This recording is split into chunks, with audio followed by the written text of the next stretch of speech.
जय जगन्नाथ। आज आम पुरी रथयात्रा संपर्कित केतेक प्रश्नर उत्तर आलोचना करिबा जहाँकि आमको विभिन्न प्रतियोगितामूलक परीक्षा रे साहाय्य करिवो। प्रश्न नंबर 1, रथयात्रा केउं सहर रे प्रसिद्ध? विकल्प गुड़िक है क कटक, ख पुरी, ग भुवनेश्वर, घ संबलपुर। सठिक उत्तर है ख पुरी। प्रश्न नंबर 2, रथयात्रा रे केतोटी रथ बाहरे? विकल्प गुड़िक है क 2, ख 3, ग 4, घ 5। सठिक उत्तरटी है ख 3। प्रश्न नंबर 3, भगवान जगन्नाथଙ୍କ रथर नाम कौन? विकल्प गुड़िक है क तालध्वज, ख दर्पदलन, ग नंदीघोष, घ विजय। सठिक उत्तरटी है ग नंदीघोष। प्रश्न नंबर 4, बलभद्रଙ୍କ रथर नाम कौन? विकल्प गुड़िक है क नंदीघोष, ख तालध्वज, ग दर्पदलन, घ पद्मध्वज। सठिक उत्तरटी है ख तालध्वज। प्रश्न नंबर 5, सुभद्राଙ୍କ रथर नाम कौन? विकल्प गुड़िक है क दर्पदलन, ख तालध्वज, ग नंदीघोष, घ गरुड़ध्वज। सठिक उत्तरटी है क दर्पदलन। प्रश्न नंबर 6, रथयात्रार गंतव्य स्थल कौन? विकल्प गुड़िक है क लिंगराज मंदिर, ख गुंडीचा मंदिर, ग कोणार्क, घ साक्षीगोपाल।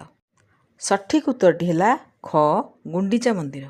प्रश्न नंबर 7, रथयात्रा पूर्वर केउं यात्रा पालन करा जाए? विकल्प गुड़िक है क दोल यात्रा, ख स्नान यात्रा, ग झूलन यात्रा, घ चंदन यात्रा। सठिक उत्तरटी है ख स्नान यात्रा। प्रश्न नंबर 8, रथयात्रा केउं तिथि पालन करा जाए?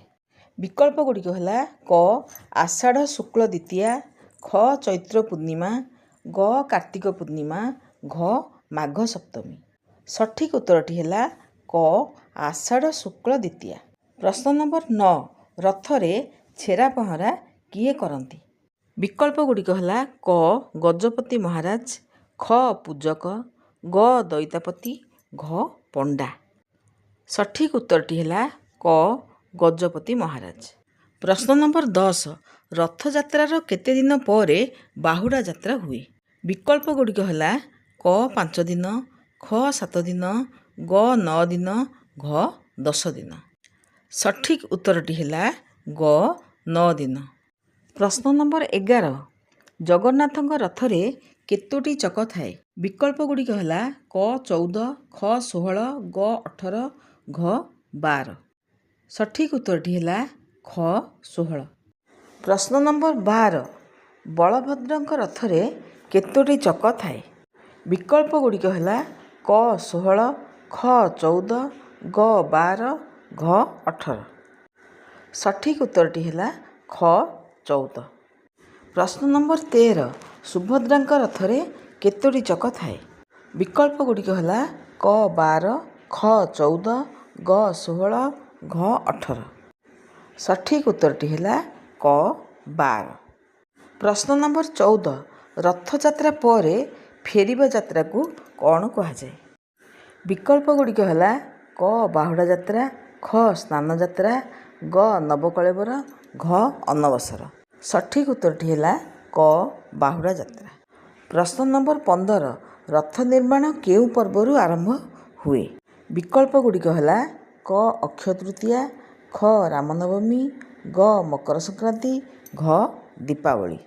सठिक उत्तरटी है क अक्षय तृतीया। प्रश्न नंबर 16, रथयात्रा रे भक्त माने कौन टाणती? विकल्प गुड़िक है क पालिंकी, ख रथ, ग घोड़ा, घ हाथी। सठिक उत्तरटी है ख रथ। प्रश्न नंबर 17, रथयात्रा केउं राज्यर प्रमुख पर्व? विकल्प गुड़िक है क पश्चिमबंग, ख ओडिशा, ग बिहार, घ आंध्र प्रदेश। सठिक उत्तरटी है ख ओडिशा। प्रश्न नंबर 18, गुंडीचा मंदिर रे ठाकुर माने केते दिन रहंती? विकल्प गुड़िक है क 5 दिन, ख 7 दिन, ग 9 दिन, घ 10 दिन। ସଠିକ୍ ଉତ୍ତରଟି ହେଲା ଖ 7 ଦିନ। ପ୍ରଶ୍ନ ନମ୍ବର 19 ରଥଯାତ୍ରା କେଉଁ ଧର୍ମ ସହ ସମ୍ପର୍କିତ? ବିକଳ୍ପ ଗୁଡ଼ିକ ହେଲା କ ବୌଦ୍ଧ, ଖ ହିନ୍ଦୁ, ଗ ଜୈନ, ଘ ଶିଖ। ସଠିକ୍ ଉତ୍ତରଟି ହେଲା ଖ ହିନ୍ଦୁ। ପ୍ରଶ୍ନ ନମ୍ବର 20 ରଥଯାତ୍ରାର ଶେଷ ପର୍ବ କ'ଣ? ବିକଳ୍ପ ଗୁଡ଼ିକ ହେଲା କ ସୁନାବେଶ, ଖ ନୀଳାଦ୍ରି ବିଜେ, ଗ ହେରା ପଞ୍ଚମୀ, ଘ ଅନବସର। ସଠିକ୍ ଉତ୍ତରଟି ହେଲା ଖ ନୀଳାଦ୍ରି ବିଜେ। ପ୍ରଶ୍ନ ନମ୍ବର 21 ରଥଯାତ୍ରାରେ ଦେବତାମାନଙ୍କୁ ରଥକୁ ଆଣିବା ନୀତିକୁ କ'ଣ କୁହାଯାଏ?